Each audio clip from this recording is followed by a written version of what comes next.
my first question would be, what are the key takeaways from Trump-Putin summit in Alaska, and why did it fail to produce a ceasefire?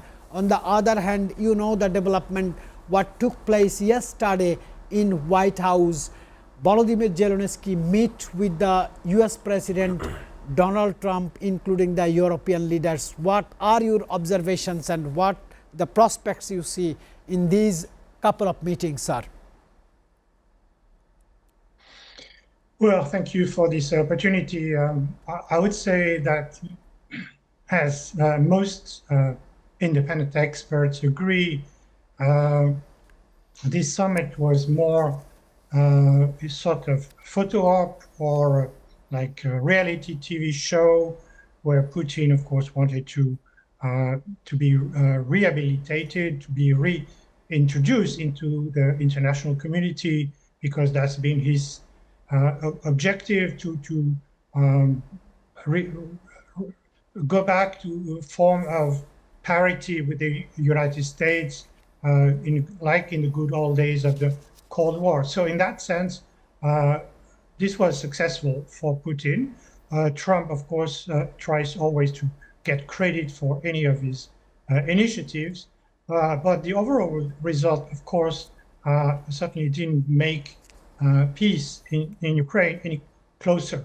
And this explains why the European leaders had to rush to Washington to support the Ukrainian president, to avoid this sort of Yalta type conference, deciding the fate of Ukraine and the security of Europe without the interested parties at the table. So we are in this transition phase. Obviously, very much will depend on the next steps, but potentially the trilateral summit meeting between Trump, Putin, and Zelensky. But it doesn't mean that all these high-level meetings by themselves will solve all these very complex issues that require diplomatic negotiations and a lot of preparation, which certainly was during the last events. Trump has proposed a new term, NATO-style guarantees for Ukraine instead of full NATO membership. Sir, could this actually deter Russia? Well, I think this is really the crux of the matter, because as you remember, Putin accused Ukraine of wanting to join NATO, and this was one of the reasons why Russia invaded Ukraine, to prevent that accession to NATO. Now, of course, you cannot rewrite history, but most experts, I would say, would agree that if Ukraine had been a member of NATO, it would not have been attacked and invaded by Russia. So for Ukraine, like for many of other former Soviet countries or part of the Soviet zone of influence, the Warsaw Pact, of course, joining NATO was the ultimate security guarantee.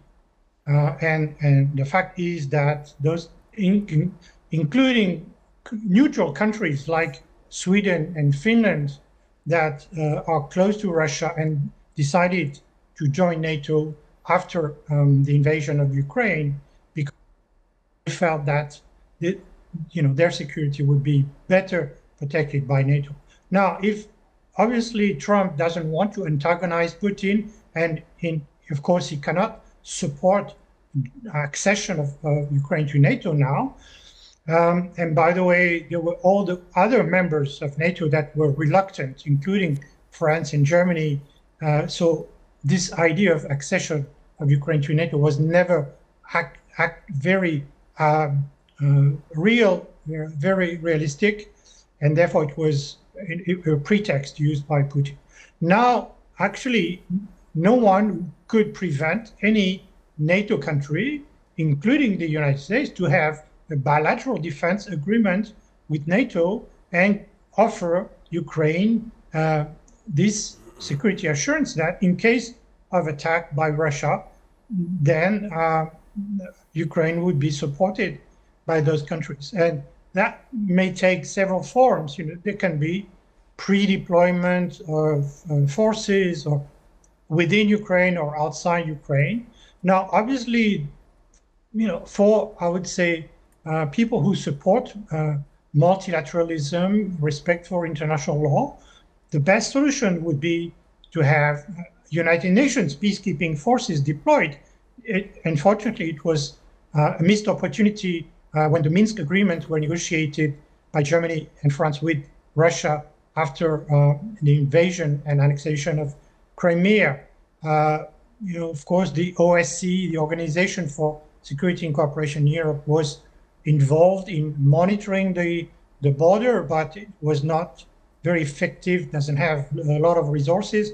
And Russia, of course, always had this right of veto to stop the action of the OSCE. Now, if there is a sort of basic agreement between US and Russia, they could realize this agreement within the Security Council, because certainly France, UK, and China would follow, and that could certainly increase the legitimacy of any international action to protect the security of Ukraine. Some analysts warn of a new wave of nuclear rearmament if allies lose trust in US security guarantees. Do you see this happening in Europe or Asia, Sir? Marc Finaud from Geneva, Switzerland.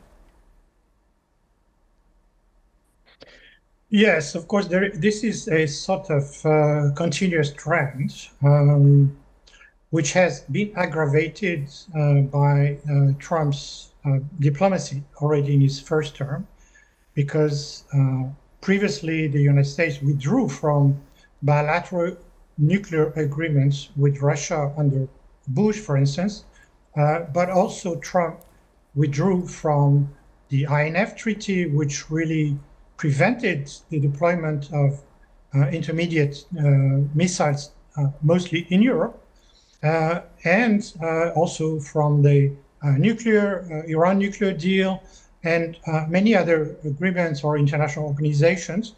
And of course, this is consistent with the policy of isolationism, exceptionalism, unilateralism, etc. But of course, as we understand it, it's very damaging, including for American interests. And the result, obviously, is that if no one can have trust in the solidity of the commitments by the main power, obviously this will encourage other countries to have very reckless policies to rearm, to proliferate, and therefore, everybody will suffer from this policy. On the contrary, Europeans have been more in favor of a multilateral approach with, of course, when you talk about disarmament, you need strong verification because, as President Reagan used to say, trust but verify. And now the risk is obviously that we see this increase in nuclear arsenals, redeployment of missiles which had been prohibited, and obviously China doesn't want to remain lagging behind, so it's also increasing its arsenal. So we are in this sort of vicious circle. Some academics call that security dilemma, because if one considers what the other countries is doing as offensive, they will increase their defense capabilities. And then we are in this arms race, which of course benefits no one. Sir, question would be, could Trump's deal fast approach with Vladimir Putin undermine the unity of NATO or create a new balance of power in Europe? Or Volodymyr Zelensky, including all the citizens of Ukraine, is going to be deprived by his diplomacy?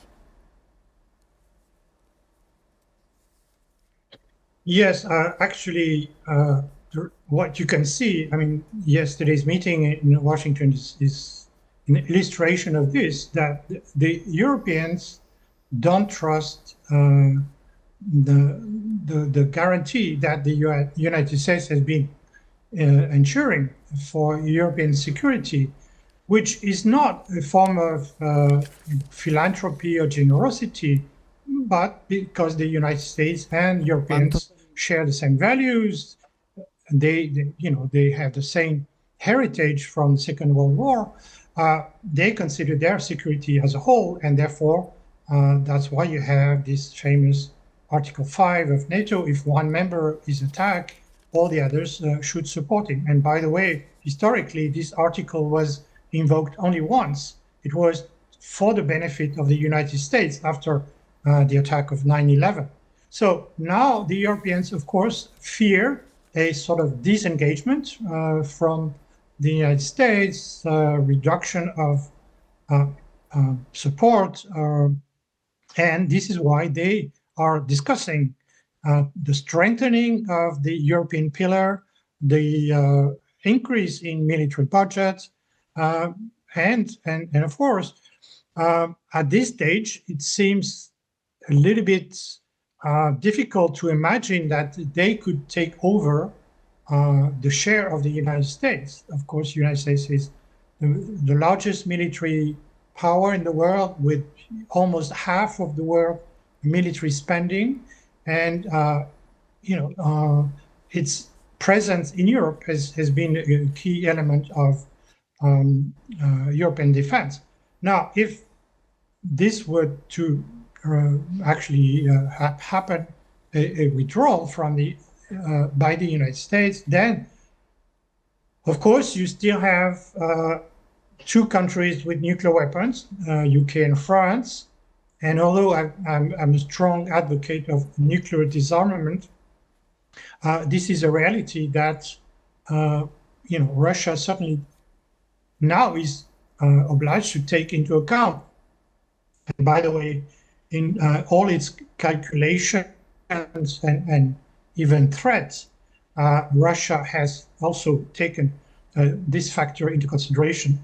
And this is why, again, I'm coming back to what I said before. The only solution can be multilateral and has to include all the concerned countries and mostly as a priority those with nuclear weapons. That's why in Geneva we have this conference on disarmament, which includes the 9 countries of the world with nuclear weapons, but they've been reluctant so far to seriously engage in negotiations on reducing nuclear weapons, preventing proliferation, confirming the prohibition of nuclear testing.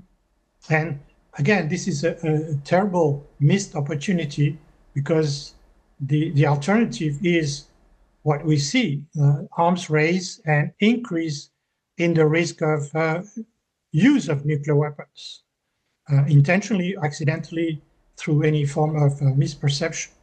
So that's where we should focus.